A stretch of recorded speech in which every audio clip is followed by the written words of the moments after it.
भक्तिमती स्नेहमयी मातृमंडली गुरु भाई छोट छोट पिला मोर श्रद्धा प्रीति जयगुरु पूर्वर दादा कहीगले आज यही नुआपड़ा ग्रामर 28तम वार्षिक सत्संग से ही आनुकूल्य आज परंपरिक श्री श्री ठाकुर पाखे सत्संग आपण मैंने भोग नवेदन कर माँ काली पीठरे माँ काली पीठरे आपण मैंने समस्ते एकत्रित होती माँ आशीर्वाद आपण मान रही दादा जो कहीगले पुरुषोत्तम जो लीला चली थाए से प्रकृति साथ दिए कहीं पुरुषोत्तम सृष्टि भितर प्रकृति हूँ सृष्टि तेणुक पुरुषोत्तम सेवा जो चलो आते चलो से प्रकृति माँ सेवा देवे दादा कहते भुवनेश्वर कथा पूज्यपाल श्री श्री दादा कथा ये आउ गोटे कथा मुझे मो मन को आसी देवघर कर्मी सम्मिलन उत्सव हो बहुत जोर झड़ तोफान आसी से समय श्री श्री ठाकुर विद्यमान देवघर में हठात देखागला झड़ तोफान आमे मैंने जो पुरुषोत्तम सेवा करूँ दीक्षा हो काम करूँ से कौन आम मान आशीर्वाद हुए आमे मैंने आमर मस्तिष्क भितर बुद्धि भितर विचार करूना आमे भावु हुए तो नड़िया बांधु माँ तारिणी को मानसिक करूँ माँ काली पाखे दीप जालू कि आज ये झड़ तोफान वर्षा जहाँ हो कम हो जाऊ कितु से भितर आम मान मंगल हुए से आम मैंने साधारणतः जापरूना से दिन झड़ तोफान जोर होती जितेबाला कर्मी मैंने जाइए श्री श्री ठाकुर को पचारि ठाकुर एमती कहीं तो श्री श्री ठाकुर को जाओ तुम्हें मैंने लोक मैंने कि लोकल मार्केट रे जे पाखरे अनुष्ठान होची जे स्थानीय लोक मान को पचार कौन किसी गोटे घटना घटी कि गतकाली तो समस्ते अनुसंधित्सु मन नहीं जाइए बजार सहर बुली शुणा मिली गोविंदा रिपोर्ट माने तथ्य मिली कि लोकाल किसी गुरु भाई लोकाल किसी व्यक्ति माने असामाजिक व्यक्ति माने से माने चाहूले सत्संग को भंडूर करने से कौन करते जे अतिथि माने मुख्य अतिथि गेस्ट माने जो माने आसुछंती से रास्ता अटकेबे हैरान हरकत करेंगे सत्संग गोटे बदनाम करेंगे खबर कागज रे छापिबे और सत्संग जमी श्री श्री ठाकुर बदनाम कहू बोली से प्रकृति कौन कला झड़ तोफान करने द्वारा से जो दुष्ट व्यक्ति माने जार चिंताधारा अति विकृत थिला से कौन कले झड़ तोफान चापरे झड़ तोफान प्रेसर से कौन कले दूर को पड़े से कार्य करें ना जहाँ जमी हवा कथा सत्संग उत्सव होगा सुंदर भाव में उद्यापित है तेणुक आम मान विचार कौन हुए मो मनर धारणा कौन हुए मुझे लिमिटेशन समय को देखे मु वर्तमान को देखुची यही समय को देखुची किंतु जे पुरुषोत्तम जे समस्त प्रकृति को सृष्टि करिसेंती समग्र जीव जगत को सृष्टि करिसेंती जे मते मोर समस्त जिनिस को सृष्टि करिसेंती से जानिसेंती कोउथरे मोर भल आ कोउथरे मोर मंद तेणुक से भलटा भीतर देकी से कौन करेंगे आम मान निश्चिंत भल पाइबा आमको देवे आज विषय वस्तु रखाई दादा रखी कि जो दीक्षापत्र कार्यक्रम होची जो डीपी वर्क्स होची ताटा केमिति मोर शारीरिक मानसिक आध्यात्मिक और सामाजिक को प्रभावित करुछि बा एटा मोर केमिति महसूस शारीरिक कथा कहबी गोटे माटा कौन करिछि डॉक्टर विप्लव दा जेतेबेले शासमऊ तांको परम पूज्यपाल श्री श्री अरविंद दादा आशीर्वाद करिसंती तुमे जाइके दीक्षापत्र कार्यक्रम में योगदान करो तो सी दीक्षापत्र काम करके गुरु भाई को सह धरिकी जाइछंती दीक्षापत्र हठात देखागला जे से माने गोटे माँ घरे पहुँची से माँटा देखिले हठात जना पड़ो जे सी चली जीवे आउ किछि दिन मात्र रहिबे बहुत बेड रिटेन खटरे पड़ती झाड़ा परिश्रा इत्यादि से बेड्रे करुँच बहुत कष्ट रही जितेबाला गुरु भाई मैंने सांगे जाकि शासमऊ सांगे से माँ पाखक गले देखिले माँ एमती अवस्था आउ बेसी दिन बंचे अल्प किसी दिन पर चलीजे से कौन कले जयगुरु कहले जितेबाला जाकि माँटीर बहु पाखे पहुँची बहु कहले आप जयगुरु कहते जी तो ठाकुर काम करे जे तो समस्त सत्संग मातृ सम्मेलन अर्गानाइज करे से तो आज खटरे पड़ी बेड रिटेन आप कहीं कहते समस्त ठाकुर काम मो माँ ही करती आज से शଯ୍ୟାଶାयୀ ही खटरे पड़ी जितेबाला जयगुरु ध्वनि शुणिला माँ टी प्रकृतिस्थ अवस्था को आसुँच एमाने परमिशन नहीं घर लोक माँ पाखक गला माँ मुह बोली जाइए ब्रेन स्ट्रोक पेसेंट मुह बुली जाइए समस्त जिन पारालीसिस अटैक कर खतरे पड़ रही माँ कौन कले धीरे धीरे जयगुरु करके डब्बा डब्बा करके मुह बुले बुले हाथ को इंगित कर देखुं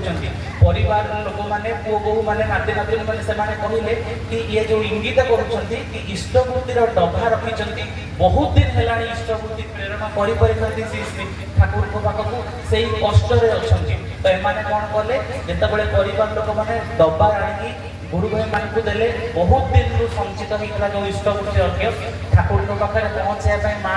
इंगित कहले आ गुरु भाई मैंने कौन कले आणिकी देले देखा कि माँ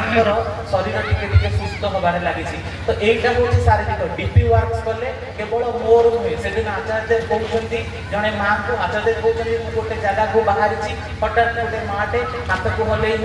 टे छोटे छोटे आसिक मो पाखे नवेदन कला दादा मोर शरीरटा भल रोचे मुझे कौन करी माँ को दादा कहते बर्तमान आचार्य कहते कि तुम्हें जाओ गुरु भाई मान घर को 5-10 मिनिट बसब आपर आसब मुझे तुमको मेडिसिन देवी एमती मसे कर मु मेडिसिन तुमको देवी तुम देखा जाए मसादी काल पर्यंत माटी गुरु भाई मान घर को जाइए जयगुरु कही आलाप आलोचना कर किसी दिन पर जो परम पूजा बस श्री आचार्य पाक आसी रिपोर्ट कि दादा मोर शरीर सुस्थ हो आंठू गंठी व्यथा ना पादरे व्यथा ना मत कौन आप औषध देवे मुझे पूरा ओके अच्छी पूरा सुस्थ हो जाइए आचार्य से कथा भुवनेश्वर कहते कि से जो माटी आपण मान मोर कथा शुणिकी गुरु भाई मान पाखक गला जयगुरु गला चलवा भर देखी वर्कआउट करने भर देखी इवनिंग चलिया संध्यार चलवा भर देखी शारीरिक सुस्थता है से जो डिप्रेशन भितर थे मानसिक घर झमेला घाटी टेंशन भितर थे बहुत गुड़े चिंता व्याधिग्रस्त होता से गुरु भाई मान सागर जाकि हल्का फुल्का कथा भर देखिए शारीरिक मानसिक सुस्थता होती तेणुक डीपी वर्क कले बहुत प्रकार सुस्थता मिले बहुत प्रकार आनंद मिले दादा अच्छा बैरागीरा जड़े सांग आम घर पड़िशा मोर पड़िशा जो खंडगिरी रोचे मोर घर पड़िशा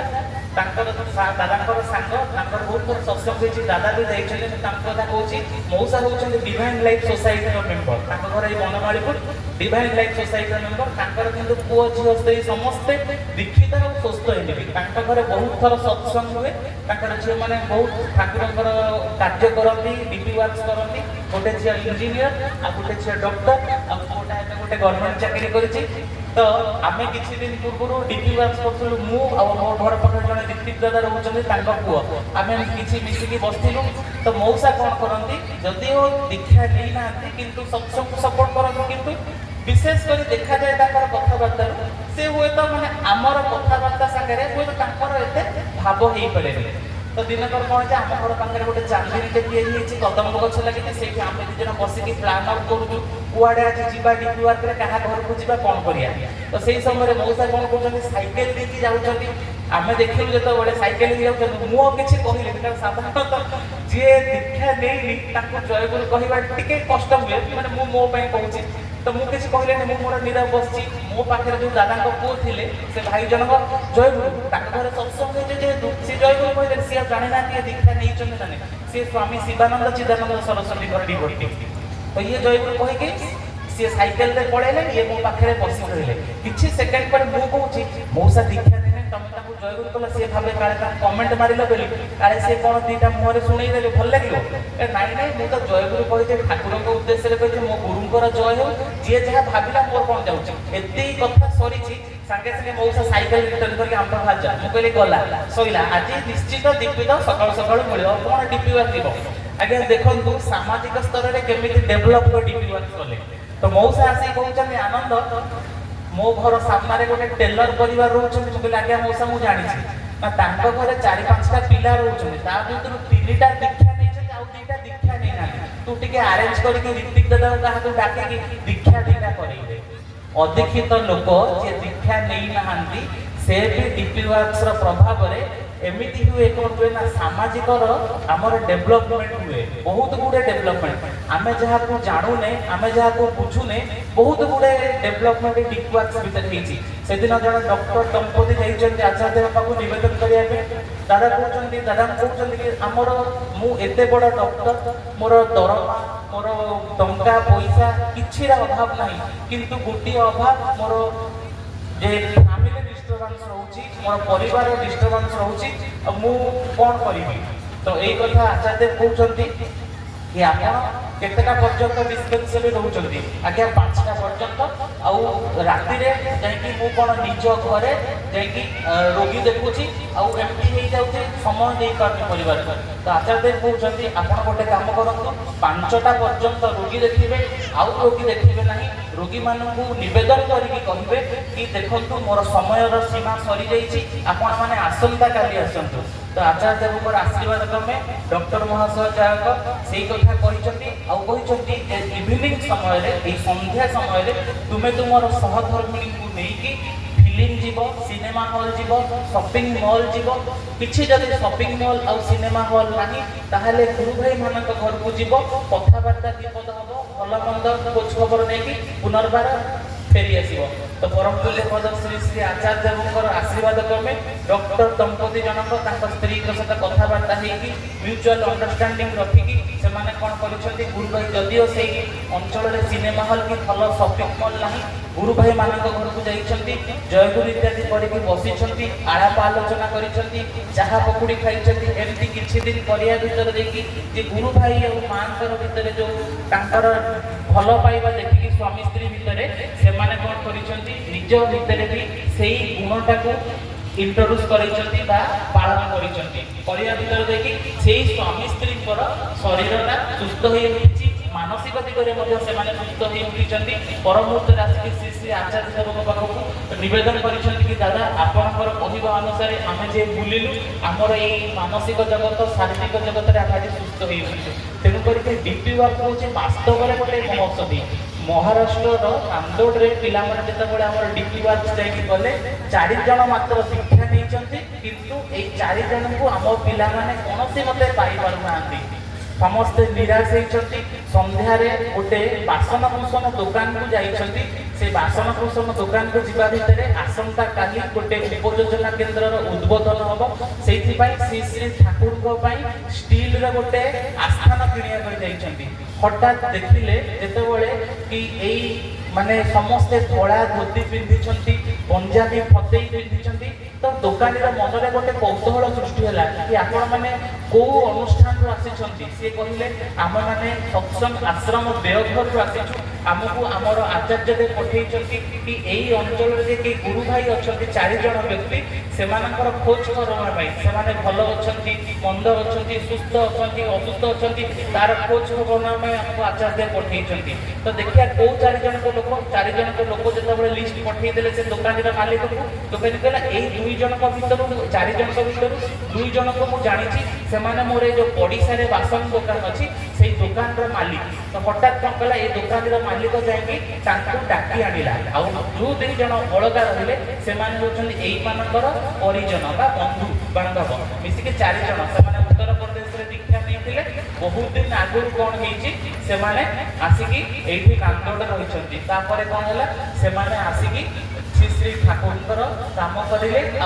जे दीक्षा पत्र कार्यक्रम कले से कौन हुए ना बहुत गुड़े आम मानकर सामाजिक स्तर में आम डेभलप हो मानसिक स्तर में डेभलप हो आध्यात्मिक स्तर में डेभलप हो यहीटा ठाकुर कहते ही आमको पालनीय विधि ये कही मो जादव सांग करुँच जय गुरु।